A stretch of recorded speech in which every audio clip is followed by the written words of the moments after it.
Most of us are lucky enough to live in countries that are safe and secure, with war being nothing more than a thing we read about online or see on TV. However, around the world, many millions of people live in active war zones, with a shocking 1 in 6 children, or 357 million, living in the midst of armed conflict. What would you do if tomorrow your neighborhood was ground zero for the world's next big conflict? Hello and welcome to another episode of the Infographics Show. Today we're going to take a look at some tips on how to survive in a war zone with zero military training. The Council on Foreign Relations lists 25 major active conflicts in the world today, with 10 of them marked as worsening and only 1 as improving. This may sound pretty bad, but it's actually the best the human race has ever done. The period after the Second World War may have seen the rise of nuclear powers and the threat of global thermonuclear war, but it has in fact been the most peaceful period in recorded history. This is mostly due to the rise of the US and the Soviet Union as global superpowers immediately after World War II.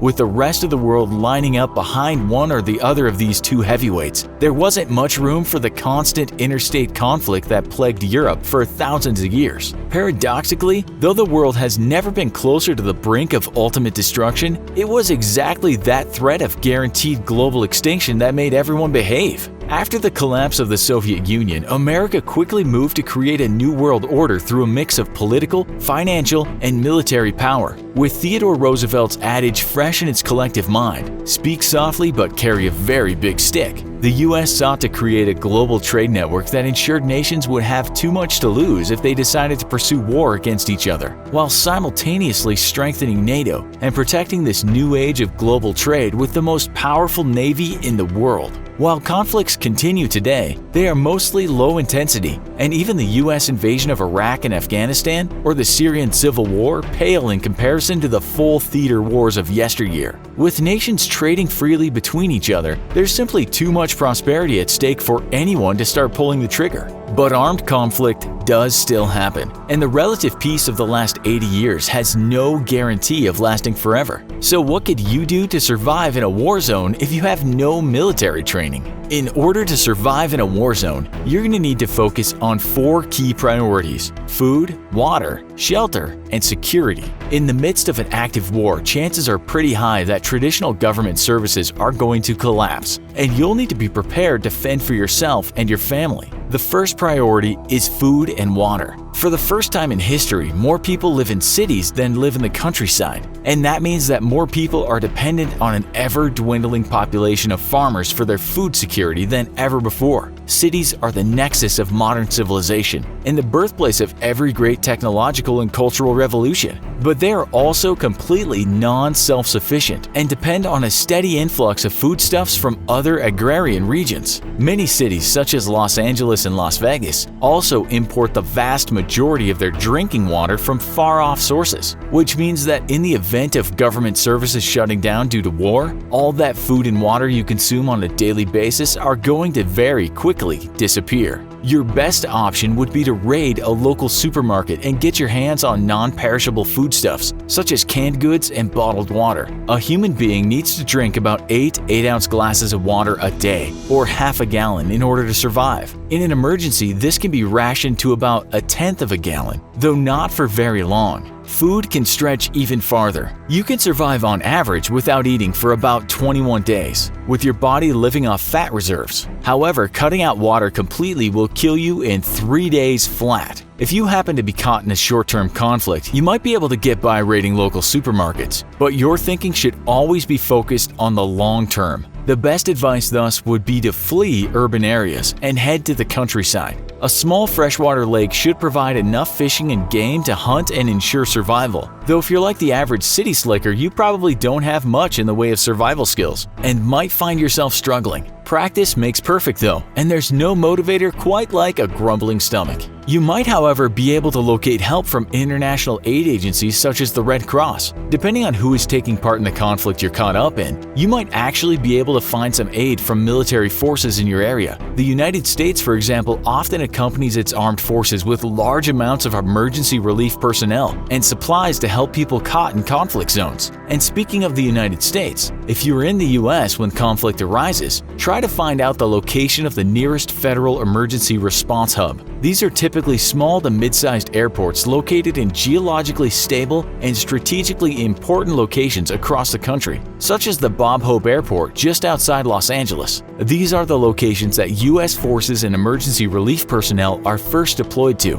and make their home base for ongoing operations, and your best bet to find food, water, and shelter. However, if you're unable to get help from friendly forces, you should be prepared to scrounge for food and water. Unfiltered water can be dangerous to drink, but you can build a homemade water filter pretty easily with materials you can find just about anywhere. Simply take a plastic bag and line the bottom of it with several inches of thoroughly ground up charcoal. Then, put a layer of fine sand between 4 and 6 inches above the layer of charcoal. Place another layer of small rocks on top of the sand, followed by another layer of sand 4 to 6 inches, and yet another small layer of small rocks. Then pour the water onto the top of the bag and cut a very small hole in the bottom of the bag, under the charcoal. While this isn't a foolproof way to purify water, it will limit the amount of impurities and help keep you healthy. Your next priority for surviving a war zone is going to be shelter. Many people simply choose to stay put and let war rage around them. In the midst of World War II, many thousands of people continued to live out their lives amidst the rubble of their bombed-out homes, creating makeshift shelters out of the wreckage. With the advent of smart munitions, there's no need anymore for the mass carpet bombing of the past.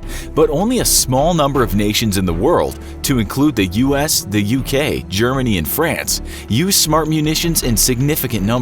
While, for example, the vast majority of the American arsenal consists of GPS or laser-guided munitions, Russia and China still overwhelmingly rely on dumb and unguided bombs that can indiscriminately target civilians and military targets. Your best bet is to be prepared, and a major ground offensive in your neighborhood could ultimately reduce your home to a bullet-ridden ruin anyway. Staying in large communal groups can be advantageous as it will help provide shared security. And with a spirit of community, people can help each other out, which increases everyone's odds of survival. However, this can also lead to competition for dwindling resources and might make you a target for armed forces that don't observe modern rules of war and see civilians as fair targets. Once more, fleeing a major population center is in your best interest, in which case you'll likely have to learn to build a makeshift shelter or try to find a smaller community you can take refuge in. If you find yourself forced to build a shelter, the focus should be on ensuring it's watertight and secure against wild animals. A simple lean-to might be enough for the first few days, but eventually you're going to want to start thinking bigger and better. As advanced carpentry skills are out of the question for most people, places such as caves, sewers, or subway tunnels are excellent long-term shelters. Whatever shelter you choose, it should ideally be far away from ongoing conflict, and if possible, have both a main entrance and an emergency exit. You should also take steps to ensure you conceal your presence as best you can, and generally not draw attention to yourself to prevent looters or hostile military patrols from discovering you. Lastly, your final priority is going to be security. Wherever you take shelter and however you find food or water, the most important thing is to remain safe. While most nations obey international rules of war that prevent the deliberate targeting of civilians,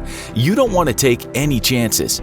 Avoid contact with any military personnel whatsoever if you can help it, unless they are obviously friendly. Especially want to make sure you do not accidentally surprise or stumble upon a military unit out on patrol. With soldiers on high alert against asymmetric threats such as suicide bombers and the like, nothing can be more stressful for a soldier on patrol than stumbling across an unexpected civilian. You should understand that in a soldier's eyes, you represent a significant and unknown threat. And thus, if you do accidentally stumble across a patrol, the first thing you should do is show that you are non-threatening. Drop any equipment you are carrying, to include backpacks, and place your hands in the air. If you are armed, place your weapon slowly on the ground with the muzzle pointed away from any military personnel. If possible, remove the magazine from your weapon and expel any rounds in the chamber. Then, once it's on the ground, take several slow steps back away from the weapon. This will signify that you are not a threat and help relieve tension on both sides.